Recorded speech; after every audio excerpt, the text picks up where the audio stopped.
अस्सलाम वालेकुम नाज़रीन, प्रोग्राम दूसरा रुख में खुशामदीद। मैं हूं आपका मेज़बान नादिर गुरामानी। आज हमारे प्रोग्राम में हमारे साथ मौजूद हैं सैयद जमाल शाह साहब, जो निगरान वफाकी वज़ीर हैं। उनसे हम बात करेंगे जो सकाफ़त से मुतल्लिक़ मुख्तलिफ़ चीज़ें, मुख्तलिफ़ इशूज़ जो सामने आते रहते हैं, मुख्तलिफ़ वक्तन ब वक्तन जो सवालात उठते हैं, उन तमाम मामलात पर हम उनके साथ बात करेंगे। बहुत शुक्रिया सर, आपने टाइम निकाला। मुख्तलिफ़ इशूज़ हैं, लेकिन हम शुरू करेंगे कि जो सकाफ़त को फ़रोग़ देने से मुतल्लिक़ हमने देखा है कि हमेशा कई चैलेंजेस सामने आते हैं। बतौर वफाकी वज़ीर आपकी नज़र में कहाँ पे खामियां हैं, कहाँ पे रुकावट है, कौन से इशूज़ हैं जो सकाफ़त को फ़रोग़ देने में आपकी नज़र में दरपेश है? देखें, मेरा ये ख़्याल है कि इस मुल्क में हमने 7 दहाइयों या उससे भी ज़्यादा अरसे के दौरान ये तय नहीं किया है कि हेरिटेज और कल्चर जो है वो एक एब्सोल्यूट नेसेसिटी है कि नहीं। हमने बैक बर्नर पे रखा हुआ है। जो इसकी अहमियत होनी चाहिए, किसी भी ज़मीन की पे बसने वाले जो कौमें होती हैं, उनका सबसे इम्पोर्टेंट डॉक्यूमेंट जो होता है वो उस ज़मीन का, उस कौम का इंडिजिनस कल्चरल नैरेटिव होता है, जो बड़ा कदीम होता है। हमारे केस में अगर हम मेहरगढ़ से शुरू करें तो 9,500 साल पुराना हमारा इंडिजिनस कल्चरल नैरेटिव है, जो एक ख़जाना है। तब से लेके अब तक जितने लोग यहाँ पता नहीं कहाँ से आए हैं, जो भी आए हैं, उन्होंने जो भी अपना बेस्ट कंट्रीब्यूट किया है, वो इस ज़मीन के फैब्रिक का या इस ज़मीन के टैपेस्ट्री का हिस्सा है, जिसमें बड़ी विजडम है, जिसमें बड़े मैकेनिज़म्स हैं, कॉन्फ्लिक्ट रेजोल्यूशन के, लोगों को एक दूसरे के करीब लाने के, नेचर के साथ आपने किस तरह से बिहेव करना है, टरेन आपकी जो है ज़मीन, उसको आपने किस तरह से सींचना है, और फिर अपने जो क्या नाम है मसाइल हैं उस पर गहरी नज़र, उसकी गहरी समझ, ये तमाम उसमें पिन्हा है। हमने उससे कभी इस्तिफ़ादा हासिल नहीं किया। जो आप सिविलाइज्ड कौमें हैं, तरक्की याफ्ता कौमें हैं, उन सब का जो नेशनल करिकुलम होता है वो अपनी स्ट्रेंथ डिराइव करता है उसी कल्चरल नैरेटिव से। तो हमने ये नहीं किया है। ज़ाहिर है, जिसकी वजह से कल्चरल सेक्टर जो है, चाहे वो आर्कियोलॉजी हो, चाहे वो फ़नून हो, हुनर हो, वो तमाम अपनी अपनी जगह पे मुतासिर हुए हैं। तो आप ज़िम्मेदार किसको समझते हैं सर? ज़िम्मेदार मैं तमाम हुकूमतों को, पॉलिसी मेकर्स। उन्होंने पॉलिसी जो है वो दानिशमंदी से नहीं बनाई। उनको इस जो हमारा वर्सा है, इसकी अहमियत की या सही समझ थी नहीं, या फिर उसमें इंटरेस्ट नहीं था। इसलिए कि तमाम मालिक दुनिया के जो हैं वो अपने इस तरह के कल्चरल एसेट से या नैरेटिव से या वर्से से बहुत ज़्यादा फ़ायदा ले, स्ट्रेंथ ड्राइव करते हैं, इसलिए कि ये आपकी शनाख्त का एक बहुत ही अहम हिस्सा है। लेकिन शाह साहब, अगर देखें तो हम भारत के साथ जो शोबिज़ हमारी इंडस्ट्री, हम भारत से बहुत पीछे हैं। आप समझते हैं कि सियासत को एक तरफ रख के हमें भारत के साथ कोई शोबिज़ इंडस्ट्री, फिल्म इंडस्ट्री में कोई मुआहदे करने चाहिए, हाथ बढ़ाना चाहिए? मैं समझता हूँ कि एज ए नेशन हमारे जितने पड़ोसी उन सब के साथ हमारे बड़े अच्छे ताल्लुकात होने चाहिए। फिर ये है कि इंटरनेशनल पॉलिटिक्स जो है उसमें तरजीहात होती हैं, मसाइल होते हैं। भारत भी अगर प्रोएक्टिव होता, दोस्त की हैसियत से रहना चाहता, तो हमारे मसाइल हल हो जाते। मेरा ख्याल है दोनों के मफाद में ये है कि हमारा बहुत ही करीबी ताल्लुक़ हो, दोस्ताना हो, हम एक दूसरे के कल्चरल हेरिटेज जो है वो हम शेयर करते हैं जी। बल्कि जो इम्पॉर्टेंट जगह हैं बहुत ज़्यादा ऑथेंटिक, वो यहाँ है। भारत के भी जो मुख्तलिफ़ अफ़कार के मानने वाले हैं, मुख्तलिफ़ मज़ाहिब के मानने वाले हैं, उनकी भी अहम जगह यहाँ है जी, और हमारी अहम जगह वहाँ भी है। तो मेरा ख्याल है कि सबको मिल कर रहना चाहिए और एक दूसरे के साथ कल्चरल एक्सचेंज बहुत रिच होना चाहिए। अब जैसे आपने फ़िल्म की बात की, अगर फ़िल्म एक्सचेंज हमारी इंडिया के साथ कोई ऐसे मुआहदा होता और बाकायदा तवातर से होता रहता, तो हमारी इंडस्ट्री बहुत ग्रो करती। इसलिए कि उनकी इंडस्ट्री बावजूद, क्योंकि उनकी तवातर से हुकूमतों ने उनकी इंडस्ट्री को सेफगार्ड्स फराहम किए हैं, प्रमोट किया है, पेट्रोनाइज किया है। हमारे यहाँ ये नहीं हुआ, ये फुकदान रहा है यहाँ पे। जी जी बिल्कुल। लेकिन शाह साहब यहाँ पर अगर मुल्क में आप देखें तो यहाँ पर इंडिया के चैनल्स बंद हैं, फिल्म जो हैं वो आप नहीं देख सकते। आप समझते हैं कि ये इस फैसले पर नज़रसानी होनी चाहिए? देखें, ये जो पाबंदी आयद हुई इसका भी एक बैकग्राउंड है जी बिल्कुल। कुछ अर्सा पहले इंडिया में जो कुछ हुआ, बिल्कुल, हालांकि यहाँ फिल्में इंडियन चल रही थी बड़े ज़माने के बाद, और वो हमने एडवोकेट किया था कि इंडियन फिल्में अगर यहाँ चलती हैं तो हमारा सिनेमा कल्चर जो है वो आबाद हो जाएगा, सिनेमाज आबाद हो जाएंगे। शुरू हुआ, फिर वो हमारे आर्टिस्टों के साथ कुछ उन्होंने गलत रवैया रखा, जिसकी वजह से मजबूरन उनकी फ़िल्मों को भी बैन करना पड़ा। उनके चैनल्स तो आप देख लेते हैं, सेटेलाइट चैनल्स, तो कोई मसला नहीं है, लेकिन ये है कि बैन नहीं होना चाहिए, ना हमारी फिल्में वहाँ बैन होनी चाहिए, ना उनकी फिल्में यहाँ बैन होनी चाहिए। तो कौन से जो हम अगर कहें कि कौन से हमारे एक्टर्स थे जिनके साथ रवैया मुनासिब नहीं रखा भारत ने, जो वहाँ पर गए? जी, हमारे सिंगर्स जैसे ये राहत फ़तेह अली वगैरह दूसरे तीसरे उनके साथ था। ग़ुलाम अली साहब के साथ कुछ ऐसा हुआ जो बहुत गलत था। यहाँ इंडियन एक्टर्स या म्यूजिशियंस जब भी आए उनको बहुत शौक़ से लोगों ने सुना है, इज़्ज़त दी है, एहतराम दी है। लेकिन शाह साहब, इससे हटके अगर बात करें तो पाकिस्तान में अगर मूवीज़ बनती हैं तो आप नहीं समझते कि हम कोई फ़िल्म बनाने से पहले, कोई ड्रामा लिखने से पहले थोड़ा खौफज़दा होते हैं कि वो ऑन एयर हो सकेगा, नहीं हो सकेगा, इजाज़त मिलेगी, नहीं मिलेगी? अगर आप थोड़ा पीछे चले जाएँ माजी में तो बहुत सी ऐसी मिसालें मौजूद हैं। फिल्में बनी, ज़िंदगी तमाशा आपके सामने है, रिसेंटली बारबी पे पाबंदी लगी और फिर उसको मशरूत इजाज़त दे दी गई। इत्तेफाक से ज़िंदगी तमाशा मेरे पास आई थी जब ये ऑस्कर के लिए भेज रहे थे। मैंने फिल्म देखी, मुझे उसमें कोई ऐसी चीज़ नज़र नहीं आई। बारबी तो मैंने बारबी जो है वो मैंने नहीं देखी, पता नहीं क्या वजह है।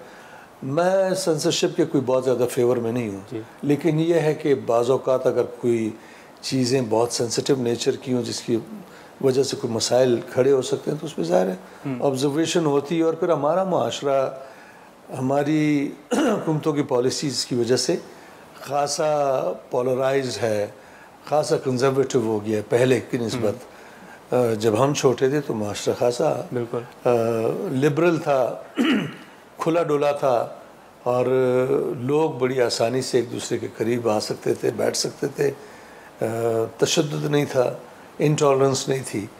वक्त के साथ साथ कुछ फ़ैसले ऐसे हुए, मैं समझता हूँ कि 4 या 4.5 दहाइयों के जो एक्सक्यूज़ मी जो फ़ैसले थे, उन फ़ैसलों का नतीजा जो है वो हम अभी तक भुगत रहे हैं। और हमारी सोसाइटी जो है बड़ी पोलराइज्ड हो गई है, बड़ी इंटॉलरेंट हो गई है, पहले से ज़्यादा कंजर्वेटिव हो गई है। मसाइल ज़ाहिर है, लेकिन इन मसाइल को हल किया जा सकता है। हाँ, लेकिन ज़िंदगी तमाशा की अगर हम बात करें तो मुझे याद है कि सेनेट कमेटी ने उसका नोटिस लिया था, ह्यूमन राइट्स कमेटी ने, मुस्तफ़ा खोखर चेयरमैन थे। 2 साल गुजर गए और वो फिल्म जो है वो यूट्यूब पर तो ऑन एयर हो गई, उन्होंने चला दी, लेकिन वो स्क्रीनों की जीनत नहीं बन सकी। ये जाती है। कल मुझे इरफान खोसर साहब ने फ़ोन किया, मेरे दोस्त हैं जी, तो वो भी ये जिक्र कर रहे थे। मैं उनको भी मैंने कहा कि यार मैंने तो फिल्म देखी है, मुझे उसमें कोई ऐसे ऐप नज़र नहीं आया। उसका मेरिट और डीमेरिट अपनी जगह है कि अलाउ करते, जो चीज़ें ज़रा मुश्किल थी ऑब्ज़र्व कर देते कि यार इसको ज़रा आप एडजस्ट कर लें, हो जाती। मैंने फ़िल्म बनाई थी रिवेंज ऑफ द वर्थलेस, बदल, जो तालिबान पे थी, उसका नैरेटिव जो था बड़ा क्रिटिकल था। और टू माई सरप्राइज़ मेरा ये ख्याल था कि सेंसर बहुत ज़्यादा वो उस फिल्म को सेंसर करेगा, काट देगा, लेकिन नहीं हुआ। बावजूद इसके कि उसमें शिद्दत थी, क्योंकि वो काउंटर टेररिज्म फिल्म थी और उसमें टीटीपी के बारे में बहुत डिटेल्ड एनालिसिस थी। तो बाज़ औक़ात हो जाता है। फिर अभी रिसेंटली मेरी एक फ़िल्म थी जो चाइनीज़ फिल्म इंडस्ट्री के साथ हमने पहली को प्रोडक्शन बनाई थी, बात ही गर्ल, उसमें भी थोड़े से ऑब्जर्वेशन आए थे जो मैंने कर ली, उससे कोई खास फ़र्क नहीं पड़ा। लेकिन सर अगर पाबंदियाँ लगी हैं तो आप नहीं समझते कि राइटर्स हैं, जो प्रोड्यूसर्स हैं, बहुत मुश्किल में पड़ जाते हैं, इसलिए कि ख़ास तौर पे जो प्रोड्यूसर है, जिसने इन्वेस्ट किया होता है बहुत सारा टाइम, बहुत सारा पैसा, बड़ी मेहनत होती है, तो वो अगर सेंसरशिप के नज़र हो जाए तो ये ज़्यादती होती है। चलें शाह साहब, यहाँ पर एक शॉर्ट ब्रेक लेते हैं और ब्रेक के बाद हम दोबारा यहीं से गुफ्तगू शुरू करते हैं।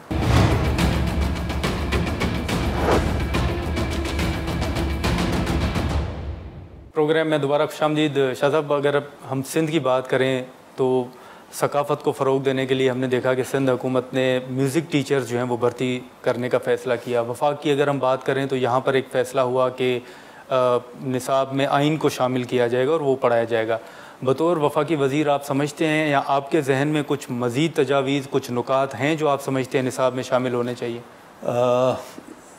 सिंध के जो वज़ीर सकाफ़त थे सरदार शाह, वो ख़ुद राइटर हैं, बड़े ज़बरदस्त आदमी हैं। उन्होंने बड़ा अच्छा फ़ैसला किया, इसलिए कि हमारा माशरा वो है। मैं सिंध की बात नहीं करता हूँ, जनरली सिंध में तो म्यूज़िक का ख़ासा चर्चा है, बहुत प्रो म्यूज़िक लोग हैं या प्रो कल्चर हैं, लेकिन यह है कि हमारे माशरे में अगर आपने किसी को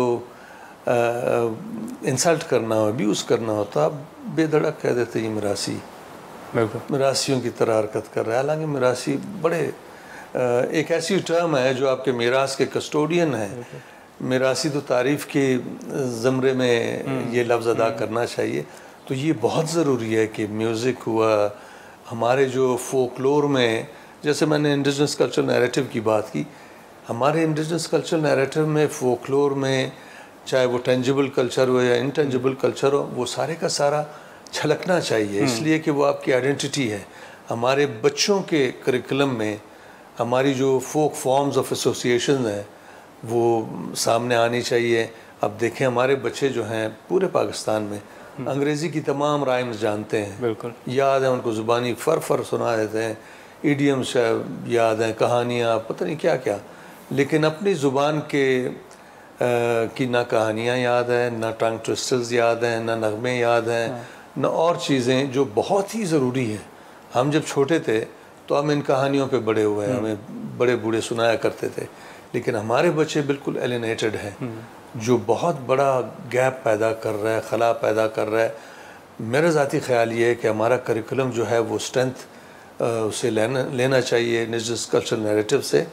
म्यूज़िक सिखाना चाहिए, बिल्कुल म्यूज़िक उस्ताद होने चाहिए, विजुअल आर्ट होना चाहिए मुल्क भर में। जी बिल्कुल, हर जगह, इसलिए कि ये आपकी शनाख्त का एक बड़ा पोटेंट हिस्सा है।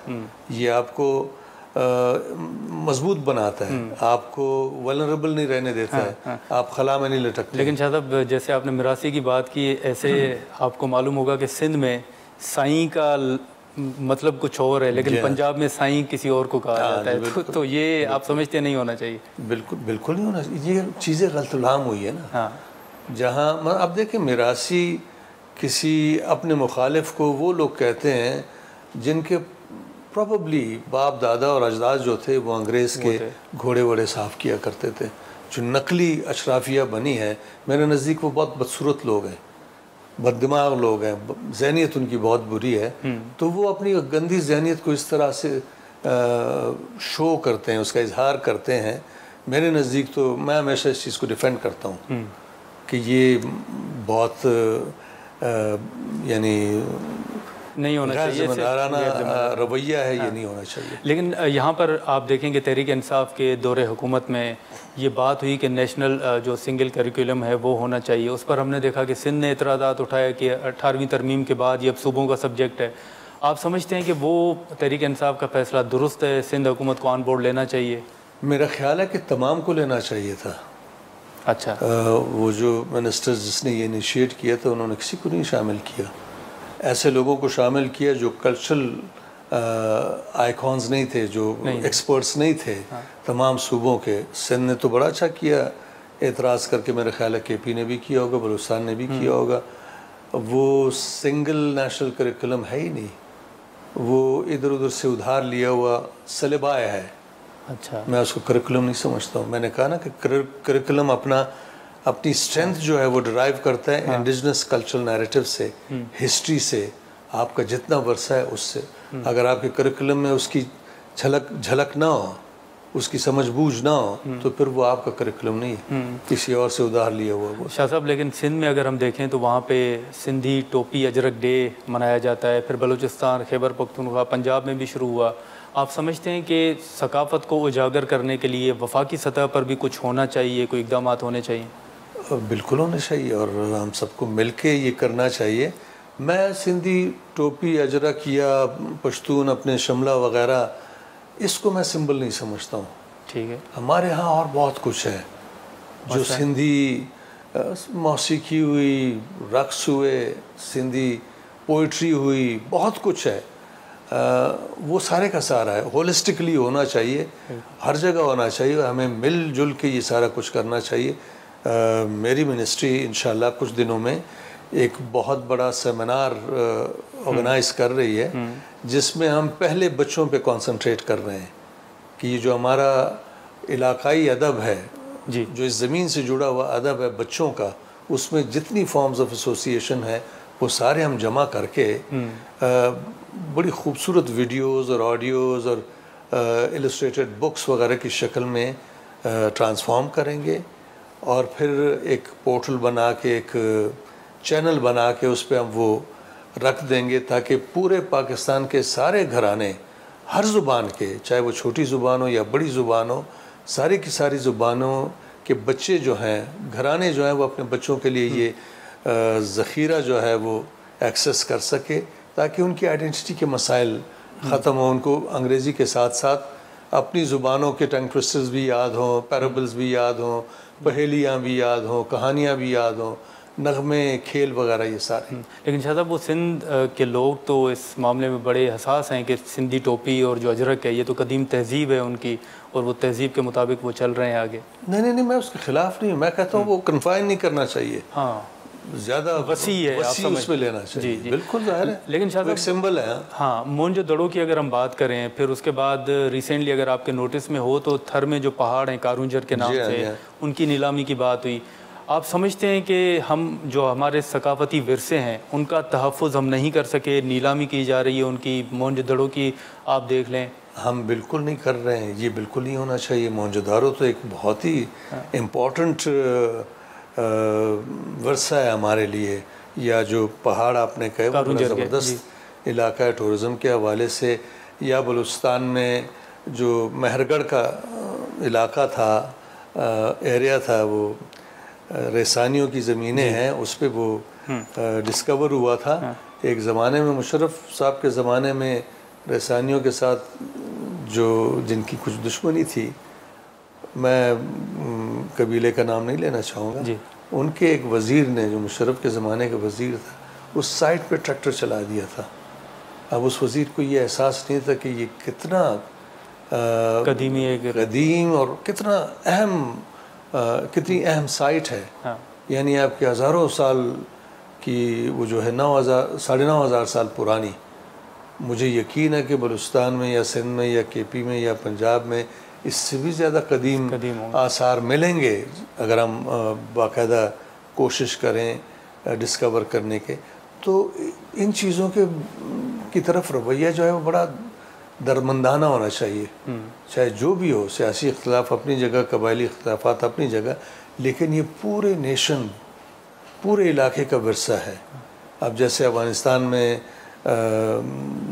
वो बुद्धा का मुजस्मा तोड़ा गया, सदियों से वो बुद्धा उधर तक किसी ने नहीं तोड़ा, लेकिन जब ये एक्सट्रीमिस्ट गवर्नमेंट आई और वो उनमें भी कुछ ऐसे एलिमेंट्स आए बाहर के जो एलिनेटेड एलियंस थे हमारे कल्चर के हवाले से, उनके असर की वजह से, उनके इन्फ्लुएंस की वजह से ये हरकत हुई। फिर केपी में गंधारा स्कल्पचर्स के साथ ऐसा हुआ। बाकी तो छोड़े जी, अब 9 मई को क्या हुआ जी, ये तो मतलब एक ऐसी पार्टी के लोग थे जो अपने आप को पढ़े लिखे भी कहते हैं, किस तरह अपने शोधा के यादगारों की तौहीन की, मुजस्मे तोड़े, किस तरह जिना हाउस को आग लगाई। मैं गया था जी।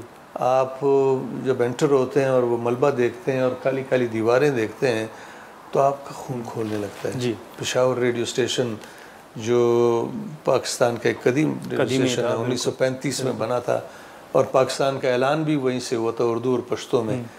उसका इतना ज़ख़ीरा ज़बरदस्त, जिसमें बहुत पुराने पार्टीशन से पहले के जो आर्टिस्ट थे, मौसीकार थे, गुलकार थे, या लिखने वाले थे, जिनके फीचर्स थे, या अनाउंसर्स थे, या ड्रामा आर्टिस्ट थे, उन सबका ज़ख़ीरा उन्होंने। लेकिन सर 9 मई के वाक़यात के अलावा भी अगर हम देखें तो सियालकोट में जो लिंचिंग का एक वाक़या पेश आया, फिर जड़ांवाला का जो अभी वाक़या, मैंने मुआशरे में क्या मैंने आपसे कहा ना कि कुछ 4.5 दहाई पहले जो सेल्फ इम्पोज डिसीजन मेकर्स थे, उन्होंने जिस किस्म के डिसीजंस ली, उन्होंने सोसाइटी को पोलराइज कर दिया।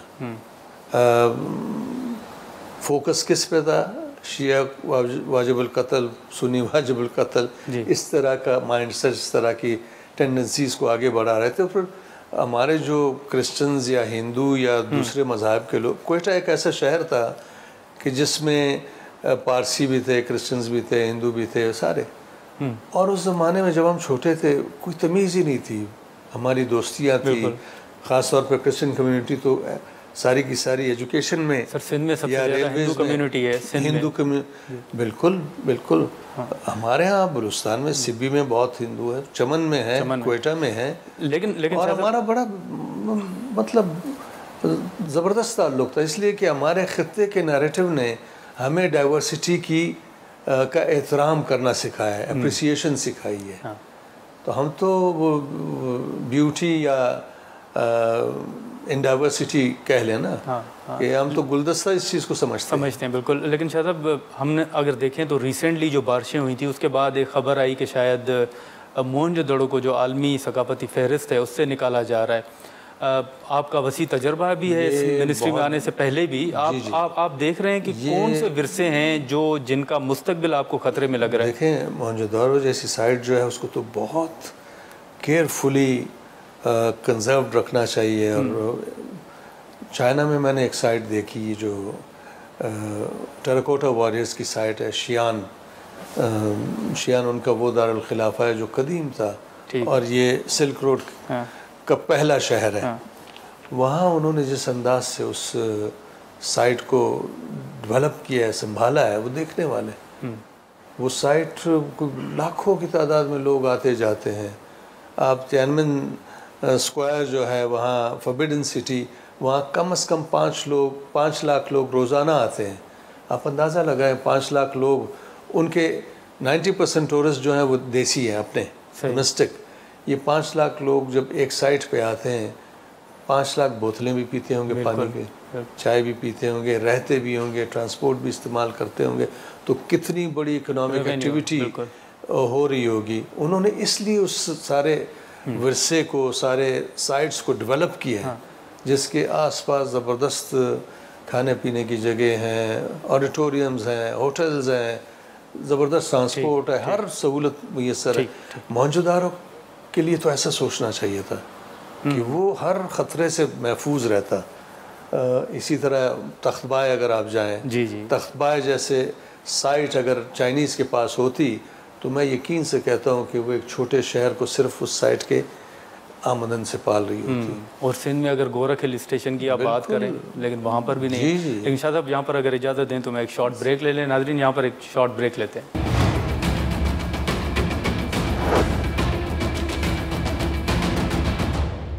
प्रोग्राम में दोबारा खुशामदीद। शाह साहब, हमने जो सकाफती विरसे हैं उनकी बात की। हमने देखा कि सेनेट के अंदर, पार्लिमान के अंदर ज़बानों से मुतल्लिक भी बिल्स आए।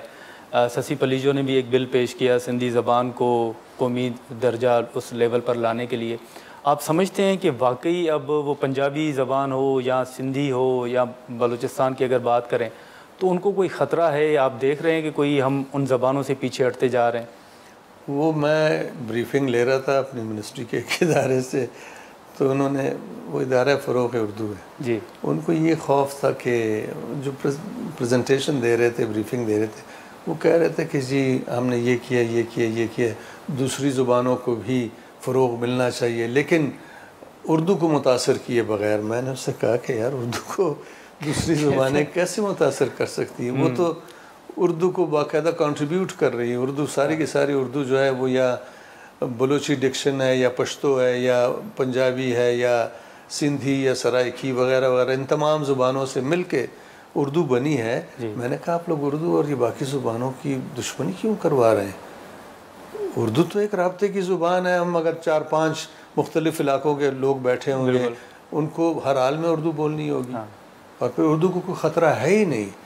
मैं समझता हूँ कि मादरी ज़ुबानों में इब्तदाई तालीम बहुत ज़रूरी है, इसलिए कि वो इंटीमेट इन्फॉर्मेशन है। जो ज़ुबान आपकी अपनी होती है, माँ बोली, उसके ज़रिए अगर आपको इन्फॉर्मेशन मिल रही हो तो वो आपके वजूद का एक ऐसा हिस्सा बन जाती है कि वो आपसे कभी अलग नहीं हो सकती। लेकिन सर आजकल तो सिलसिला शुरू हो चुका है कि बच्चे को बस इंग्लिश आनी चाहिए। ये एक कॉम्प्लेक्स है ना। देखिए, सबसे ज़्यादा जुल्म जो हुआ है वो मेरा ख्याल है पंजाब के साथ हुआ है। सिंध में तो सिंधी ज़ुबान बाकायदा पढ़ाई जाती है और सिंध में सबसे ज़्यादा लिखा जाता है, सबसे ज़्यादा तराजम होते हैं। सिंधी अपने कल्चर के बहुत करीब है। पंजाबियों को बिल्कुल एलिनेट किया इस तरह से कि उनको अपनी ज़ुबान बोलते हुए ज़रा सा वो झिझकते हैं। बच्चों के साथ वो उर्दू बोलते हैं। पश्तून अपने घर में कभी बच्चों के साथ उर्दू नहीं बोलेंगे, बलोच नहीं बोलेंगे, ब्राह्वी नहीं बोलेंगे, सराइकी भी नहीं बोलते हैं, बाकी भी नहीं बोलते हैं। तो ये रवैया जो है ये ख़त्म होना चाहिए। का इशू है, आप समझते हैं? ये इन्होंने बाकायदा इंस्टिल किया है। तो अंग्रेज़ के ज़माने का कॉम्प्लेक्स डाला हुआ है ना। अंग्रेज़ सरकार ने मुख्तलिफ़ इदारों में जोक्स जो थे वो प्रमोट किए थे कि जी पश्तून ऐसा है, सिंधी ऐसा है, फ़लाना ऐसा है, फ़लाना ऐसा है। और फिर आप अगर सिंधी लहजे में उर्दू बोलते थे मजाक उड़ाया जाता था, पश्तो लहजे में बोलते थे मजाक, या पंजाबी लहजे में मजाक। ये बड़ा गलत और बहुत ही ख़तरनाक तो सर आप समझते रवैया था। जो शुक्र है PTV के सिंध से जो ड्रामे हो रहे थे कराची से, जो बड़े अच्छे अच्छे लोगों ने लिखे थे, कादर जुनीजो वगैरह ने, वहाँ सिंधी आर्टिस्टों ने एक बड़ा ज़बरदस्त काम किया कि उर्दू को सिंधी लहजे में बोलना शुरू किया। और वो फ्लेवर है। अब हमारी क्वेटा की उर्दू जो है वो चाहे बलोच बोले, चाहे पश्तून बोले, चाहे ब्राह्वी बोले, चाहे पंजाबी बोले, चाहे उर्दू स्पीकिंग बोले, एक ही लहजा होगा। एक ही वो लहजा अगर कराची में वही उर्दू स्पीकिंग अपने मतलब रिश्तेदारों के साथ बोलेगा तो वो रिश्तेदार परेशान होंगे कि किस लहजे में। लेकिन सर ये जो मादरी ज़बानें हैं, जो इलाकाई ज़बानें हैं, आप इसको सपोर्ट करते हैं कि उनको कौमी दर्जा मिलना चाहिए? मैं सपोर्ट करता हूँ। ये है ही कौमी ज़ुबानें, इनको इलाकाई नहीं कहना चाहिए, कौमी ज़ुबानें हैं। उर्दू भी कौमी ज़ुबान है, सबकी मुश्तरका ऑफिशियली। और इन ज़ुबानों को आप जितना फ़रोग़ देंगे उर्दू उतनी ही रिच होगी। इन ज़ुबानों से खौफज़दा नहीं होना चाहिए, इसलिए कि हर ज़ुबान के साथ एक कल्चरल हेरिटेज जुड़ा हुआ है। उस ज़ुबान के नग़मे हुए, मौसीकी हुई, रक़्स हुए, उन लोगों के खाने हुए, लिबास हुआ, तौर तरीके हुए। तो ऑफिशियली दर्जा मिलना चाहिए, कौमी बिल्कुल मिलना चाहिए, एब्सोल्युटली। ये जो आपने पंजाब, मैं तो मतलब अभी हम यही इनिशिएटिव तो लेने वाले हैं ना। अच्छा। अब ये बच्चों का हम क्यों शुरू कर रहे हैं? ठीक है। मकसद ये है कि हमारी जो शनाख्त है वो मज़ीद मजबूत हो, और जितनी आपकी शनाख्त मजबूत होगी उतनी ही आप बाहर के हमलों से महफूज होंगे। आप वल्नरेबल नहीं होंगे, कमज़ोर नहीं होंगे। फिर यह है कि हम कंसंट्रेट करना चाहते हैं नौजवानों पे। नौजवान हमारे 25 करोड़ आबादी का 65% है। उनको इंगेज रखना, उनको इन्फॉर्म्ड रखना, उनको ये बताना कि आप हो कौन, ज़मीन से आपका ताल्लुक़ क्या है और आपकी रिस्पॉन्सिबिलिटी क्या है, वो तो एक इनकलाब ला सकते हैं। बिल्कुल। लेकिन जो पंजाबी ज़बान का आपने जिक्र किया, यही अगर सूरत हाल रहती है तो आगे आने वाले 10 साल के बाद आप पंजाबी ज़बान को कहाँ देखते हैं? नहीं, मेरा नहीं ख्याल कि पंजाबी ज़ुबान को कोई ख़त्म होने का ख़तरा है, बिल्कुल नहीं है। ये जो दूर दराज देहात दही इलाके हैं वहाँ पंजाबी ज़बरदस्त इंटैक्ट है। हाँ। और अब मेरा ख्याल पंजाब के लोगों को भी एहसास हो गया है कि हमें अपनी ज़ुबान को महफूज रखना है। पंजाबी में कितना ज़बरदस्त अदब है, बेहतरीन मौसीकी है, सब कुछ है। इसी तरह पोटोहारी एक ज़ुबान है, या हिंदको है, या शीना वगैरह वगैरह, ये तमाम बड़ी खूबसूरत ज़ुबान है। कोई ऐसी एवरेज पाकिस्तानी को इस काबिल होना चाहिए कि वो इन ज़ुबानों को समझे। कोई ऐसी ज़ुबान तो जो आपको लगता हो कि अगर इस ज़ुबान को इसी हालत में रखा गया तो ये ख़त्म हो जाएगी? मेरा ख्याल है ये छोटी ज़ुबानें जो है ना, जैसे तुरवाली, शीना वगैरह, ये एक्सटेंट होने का ख़तरा है अगर इनको सपोर्ट ना किया गया। अब मैंने एक मॉन्यूमेंट वज़ीर बनने से पहले डिज़ाइन किया था, जो F9 पार्क में लगना है, बाग शोहदा का वो हिस्सा है। उस मॉन्यूमेंट पे उसके जितने सुतून हैं उन सब पे मुख्तलिफ़ ज़ुबानों की वो शायरी जो शोहदा के हवाले से रेलेवेंट है वो हमने एनग्रेव की है। ठीक है। मकसद सिर्फ ये है कि लोग देखें, तजस्सुस पैदा करें कि ये क्या है, ज़ुबान कौन सी है, और फिर पढ़ने की कोशिश करें ताकि वो उससे आगाह रहें। नाज़रीन, यहाँ पर एक शॉर्ट ब्रेक लेते हैं।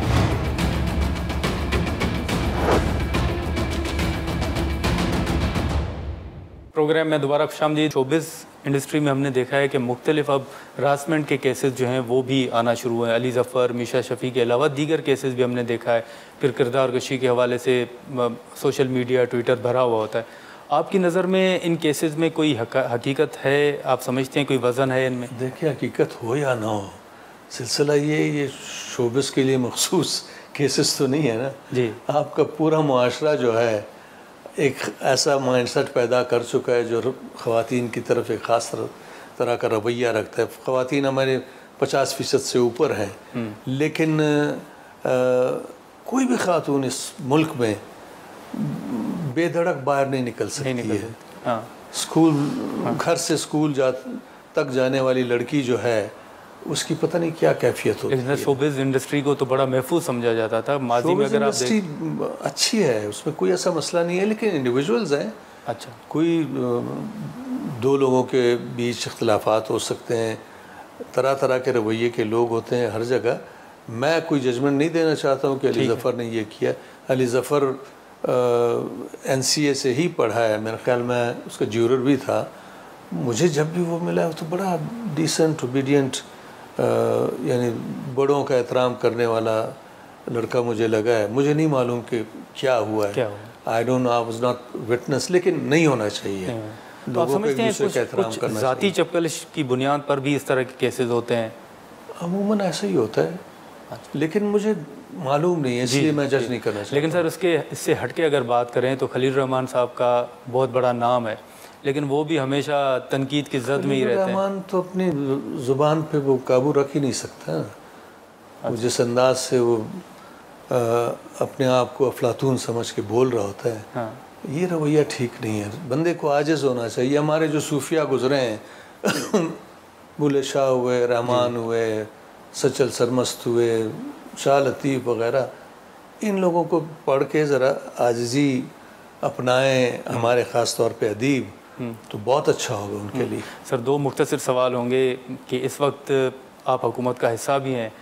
अब देखें कि बिजली के जो बिल्स हैं उसके हवाले से बड़ी तनकीद हो रही है। अब PDM की हुकूमत पर मलबा डाला जा रहा है। आप समझते हैं कि ये PDM हुकूमत का ही सारे फ़ैसले, सारी पॉलिसियाँ हैं? और दूसरा ये कि इससे आम लोग जो हैं वो मुतासिर हो रहे हैं या आप भी मुतासिर हो रहे हैं? मुतासिर सब हो रहे हैं, और शोबिज़ के लोग पे जो लो इनकम लोग हैं वो तो बहुत ज़्यादा मुतासिर हो रहे हैं। और ये जो ज़मानों की पॉलिसीज़, IMF का कर्ज़दार मुल्क को बनाया गया है, उसकी वजह से, इसलिए कि वो डिक्टेट्स हैं, इनके पास कोई रास्ता नहीं है। मैं प्रपोज़ करता हूँ अपने सारे कुलीग्स को, मैंने तो स्टेप ले लिया है, मैं तनख्वाह नहीं लेता हूँ। ठीक है। मुझे तोहफ़ा मिला चाइनीज़ कल्चरल काउंसलर से, घोड़ा ज़बरदस्त उसका सेरामिक्स का, वो मैंने तोशाखाना को दे दिया। मैं जब शिफ्ट होऊंगा मिनिस्टर्स कॉलोनी तो मैं अपने बिल खुद दूंगा, मैं हुकूमत पे नहीं छोड़ूंगा। ठीक है। मेरा फ़ैसला ये है कि मेरी जो गाड़ी मुझे दी गई है इसका फ्यूल मैं खुद अपनी जेब से दूंगा।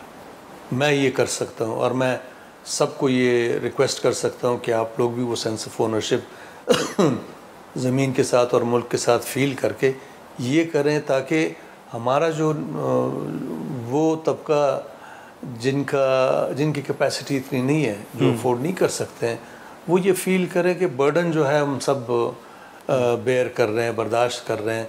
मुमकिन है हमारे स्टेप्स से हम अगर एक प्रेसिडेंट छोड़ दें तो दूसरे जो सरकारी मुलाजमीन हैं जिनकी बड़ी बड़ी तनख्वाहें हैं वो भी ये कहें कि जी हम अपनी मराहत छोड़ते हैं, ये करते हैं। आपको उम्मीद है? मुझे उम्मीद है, मैं ऑप्टिमिस्ट हूँ। लेकिन सर, जो इंडस्ट्री के लोग हैं, जो बड़े बड़े हमारे एक्ट्रेस हैं, जो एक्टर्स हैं, आप समझते हैं वो भी मौजूदा सूरत हाल से मुतासिर हो रहे हैं, महंगाई से मुतासिर हो रहे हैं? कोई आपके दोस्त जो आपसे गिला करते हों, शिकवा करते हों? मेरा ख्याल है कि हर फ़र्द मुतासिर है, ख़ास तौर पे मैं इसको शो बिज़ नहीं कहता हूँ जी, ये क्रिएटिव इंडस्ट्री है जी। क्रिएटिव इंडस्ट्री के लोग ज़्यादातर ऐसे हैं जो बहुत ज़्यादा आसूदा नहीं है, स्ट्रगल कर रहे होते हैं, वो ज़्यादा मुतासिर हो रहे होते हैं। आप यकीन नहीं कर सकते कि कैसे कैसे लोग मेरे पास आते हैं कि जी कुछ मदद हो, कोई सिलसिला हो, बहुत मुश्किल में। बड़े बड़े नाम। जी हाँ। अच्छा सर, एक आखिरी सवाल कि आपका इस वजारत से हटके भी अगर हम बात कर रहे हैं तो बड़ा तजर्बा है और आपका अपना एक बड़ा नाम है। हुकूमत का हिस्सा बनने से किसी दोस्त ने आपको रोका या आपने कभी सोचा कि हुकूमत में जा रहे हैं, कल तनकीद होगी, कंट्रोवर्शियल बंदा बनता है? नहीं, मैं तो मेरे जहन में तो था ही नहीं कि मेरे साथ ऐसे होगा। मुझे दावत मिली थी प्रेसिडेंट हाउस में ये तकरीब अटेंड करने की। अच्छा। मैं जा रहा था अपनी बीवी के साथ। जब एंटर होने लगा प्रेसिडेंट हाउस के अंदर तो व्हाट्सएप मैसेज आया और उसमें कार्ड था। मुझे तब पता चला कि मैंने वज़ीर बनना है, ओत उठाना है, जी वज़ीर बनना है। और फिर मुझे जब पता चला कि ये वजारत है तो मैंने कहा यार मैं शुरू से आर्ट और कल्चर की प्रमोशन के लिए अपने तौर पे करता रहा हूँ। अगर ये मौका मिलता है तो मैं थोड़े से कलील मुद्दत में जितना मेरा बेस्ट होगा मैं वो कंट्रीब्यूट करूँगा। मैं इस नीयत से आया। तो इससे पहले आपसे कोई रब्ता नहीं हुआ था? नहीं, मुझे जितने लोग दोस्त या जितने भी लोग हैं उन सब ने यही कहा कि right man for the right job, मुबारकबाद दी। और बल्कि अक्सर जो ये इस काबीना में लोग सेलेक्ट हुए हैं ज़्यादातर ऐसे लोग हैं जो बहुत रेलेवेंट हैं और उनका कोई बैगेज नहीं है, पॉलिटिकल बैगेज नहीं है, कोई करप्शन का बैगेज नहीं है, कुछ नहीं है। तो मैं उम्मीद करता हूँ कि मैं थोड़े अरसे में इंशाल्लाह कुछ ऐसा कर जाऊँगा जो अगली हुकूमत के लिए अच्छा हो। ठीक है, बहुत शुक्रिया सैयद जमाल शाह साहब। नाज़रीन, जमाल शाह साहब की गुफ्तगू आपने सुनी। आज के प्रोग्राम में इतना ही। इजाज़त दीजिए, अल्लाह हाफ़िज़।